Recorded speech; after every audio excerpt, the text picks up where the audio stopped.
Uma questão importante, principalmente no âmbito médico, é a diferença entre o transe mediúnico, que seria uma espécie de transe, digamos assim, fisiológico, natural, e o transe patológico, que geralmente se insinua no contexto de uma morbidade, de uma psicopatologia, de uma doença psiquiátrica.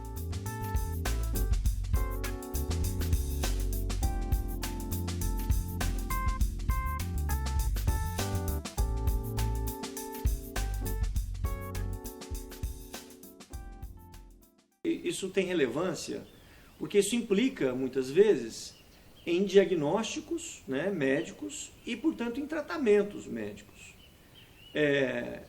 Existem casos de médicos psiquiatras que tentaram abordar, por exemplo, pessoas com manifestações mediúnicas como se fossem casos patológicos. E o inverso também já aconteceu, ou seja, eventualmente o médico se confundir diante de um transe de natureza patológica e encarar isso como sendo algo do âmbito religioso ou cultural. Então essa diferença é importante porque implica, como eu falei, em diagnósticos, né, diagnósticos médicos e em terapêuticas específicas. Não obstante o fato de existirem muitos pontos, muitos elementos em comum, né, o transe, a apresentação do transe, tanto na mediunidade quanto no transe patológico, você vai ter uma situação em que o indivíduo ele perde a consciência. Ocorre que no transe mediúnico, a perda de consciência geralmente se insinua num contexto cultural, religioso muito bem demarcado. Então, geralmente, o médium ele entra em transe no centro espírita ou numa palestra, né, espírita, enquanto que na mediunidade, na pseudomediunidade, no transe patológico, o paciente ele entra em transe em situações absolutamente inadequadas ou não convencionais. Por exemplo, no meio do trânsito, ou numa reunião familiar, ou numa situação de trabalho, do emprego. Então, essa é uma diferença ecológica importante entre os dois tipos de transe. Uma outra questão é que a maior parte dos médiuns que foram abordados nas nossas pesquisas não apresenta qualquer tipo de psicopatologia nas entrevistas psiquiátricas a que eles foram submetidos, né? Nós temos, por exemplo, uma casuística de 10 médiuns, desses 10, apenas 2 apresentavam sintomas depressivos leves.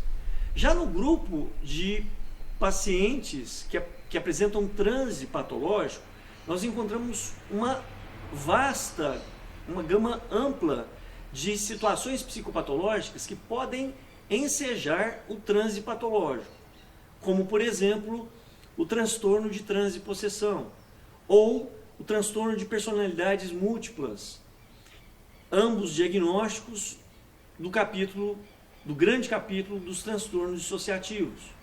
E também algumas outras situações, como, por exemplo, pacientes bipolares, né? A nossa casuística, nós encontramos 90% de pacientes bipolares que em algum momento apresentavam manifestações mediúnicas e incluindo transe mediúnico.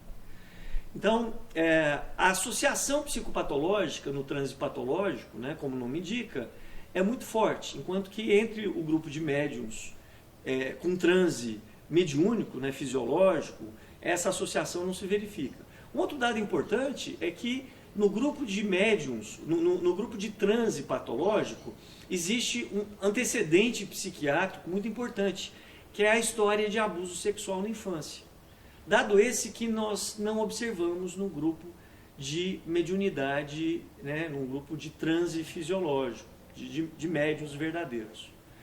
Um outro aspecto importante a ser comentado é que a mediunidade no transe patológico, geralmente ela acarreta alguma forma de disfuncionalidade. Então, um indivíduo que deixa de trabalhar, um indivíduo que tem a sua funcionalidade familiar comprometida, enquanto que a funcionalidade entre os médiuns verdadeiros, no transe mediúnico fisiológico, ela geralmente representa o contrário, uma melhor adaptação do indivíduo no seu contexto cultural, social, né, religioso.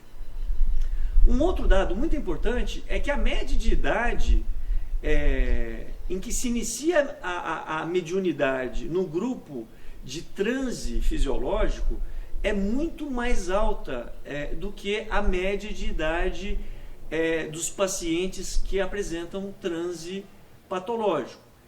Qual seja, geralmente adolescência ou adultos jovens. Então, os pacientes que manifestam transe patológico geralmente são pessoas que começam a manifestar o seu transe patológico nessa faixa de idade, na adolescência e a adultez jovem. Enquanto que o grupo de médiuns inicia a mediunidade geralmente na meia-idade. Então é um outro dado bastante interessante de diferenciação entre o transe mediúnico, propriamente dito, o transe fisiológico, nós chamamos aqui de fisiológico, porque ele não está associado a nenhuma psicopatologia específica, e o transe patológico associado a transtornos psiquiátricos variados.